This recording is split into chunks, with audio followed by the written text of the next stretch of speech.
Good afternoon, sir. I am Shilamar de la Cruz from the SN4B, and today I'm going to present monitoring an IV site and infusion.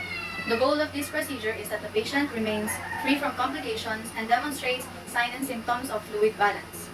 First, verify the IV solution order on the MAR or CMAR. Clarify any inconsistencies.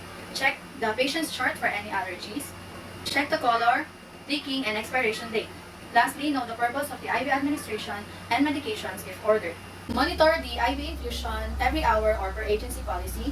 More frequent checks may be necessary if medications is being infused. Then perform hand hygiene and put on PPE if indicated. Then identify the patient by the identifiers or according to your agency policy. So, hello, ako si Sheila. Ako yung nursing assistant mo ngayon. So, pwede ko bang matanong yung buong pangalan?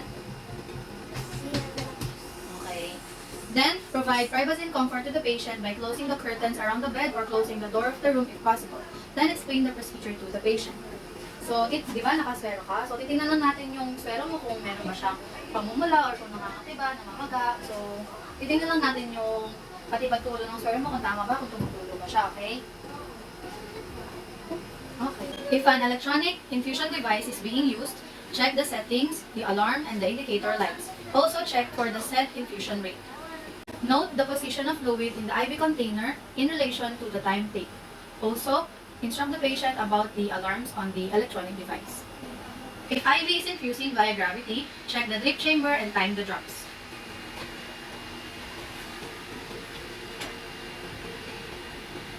So let's assume that we regulate the IVF for 1 full minute. Check the tubing for anything that might interfere the flow. Be sure that the clamp is in the open position.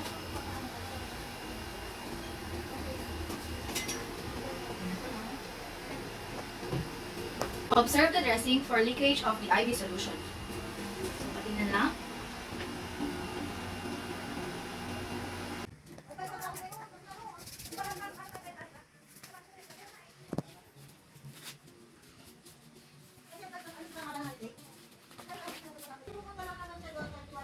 So, hindi to basta in-inject sa'yo? Meron bang masakit?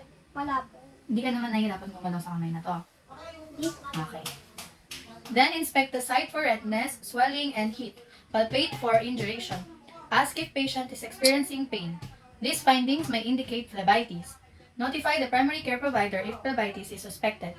IV will need to be discontinued. So, tingnan lang natin kung may namumula ba. Okay, wala naman. So, di naman siya masakit. Check for local manifestations such as redness, pus, warmth, and induration and pain that may indicate an infection is present at the site, or systematic manifestations such as chills, fever, tachycardia, or hypotension that may accompany local infection at the site. If signs of infection are present, discontinue the IV and notify the primary care provider. Be careful not to disconnect the IV tubing when putting on patient's hospital gown or assisting the patient with movement. So, hindi naman siya namumula, wala naman na pain, nararamdaman yung pasyente. So, giniginaw ka ba? Na hindi naman.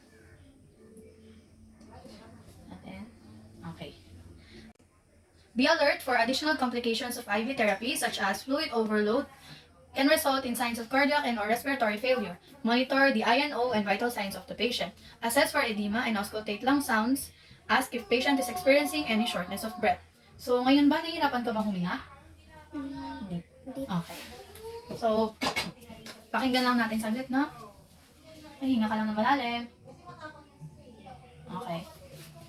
Then, check for bleeding at the site. Okay, so no bleeding. Lastly, if possible, instruct the patient to call for assistance if any discomfort is noted at the site. Solution container is nearly empty, flow has changed in any way, or if the electronic pump alarm has sounds. So kapag meron ka nararamdaman na masakit dito, or natanggal to, or merong hindi na tumutuloy yung swero mo, sabihan mo lang yung kasama mo sa kwarto, or sabihan mo yung mga nurse mo, okay? Okay. So that will be all. Thank you po.